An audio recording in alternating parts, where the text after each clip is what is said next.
Pasok na nga ang Magnolia Chicken Templado sa quarterfinals na mayroong twice to beat advantage na kung saan makakatapat nila ay ang TNT Tropang Giga na goal na makuha ang rare Grand Slam sa PBA. Kaya malaking tanong ngayon ay kung mai-introduce ulit ang Magnolia o hindi ngayong conference. Well, ayon pa sa mga PBA analysts, upang maiwasan ang Magnolia na ma-choke ulit sa playoffs ay dapat masigitan pa nila ang kanilang performance elimination run, kumbaga A+ o almost perfect na performance ang kanilang dapat ipamalas nang sa ganon ay malusutan nila ang playoffs at makatungtong ulit ng finals. West Kabalanda ko, punta naman tayo kay Mikey Williams. Hanggang ngayon ay hindi pa maliwanag kung makakapaglaro sa playoffs kasama ang kanyang bagong kupunan na Converge Fiber Xers. Well, ayon pa sa latest report, hanggang ngayon ay wala pa rin kumpirmasyon na galing Converge Management na makakapaglaro itong si Mikey sa quarterfinals dahil wala pa rin kasunduan sa dalawang kampo na kung saan ang balibalita ay pera pa rin ang problema. Kaya naman marami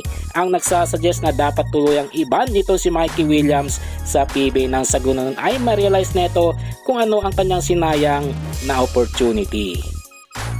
Pangulis ng balita ay patungkol naman kay Coach Yeng Yao na takot pala makarap ang Barangay Ginebra sa quarterfinals. Well, ayon pa sa latest interview dito kay Coach Yeng Yao ay sinabi nga neto na ibang iba talaga ang Barangay Ginebra kapag nalalapit na ang playoffs at isa nga sila sa unang team na nakaramdam sa playoff performance ng Barangay Ginebra. Pero looking forward nga ito si Coach Yeng Yao sa quarterfinals at kahit hindi nga nila nakuha ang twice to beat ay maganda na raw na hindi Barangay Ginebra ang kanilang makakarap sa playoffs. Well mga chong, hanggang dito na lang ang ating balitang PBA at syempre huwag kalimutan mag-subscribe at i-like itong video bilang pag-suporta. So this is Channel B once again. I'm out.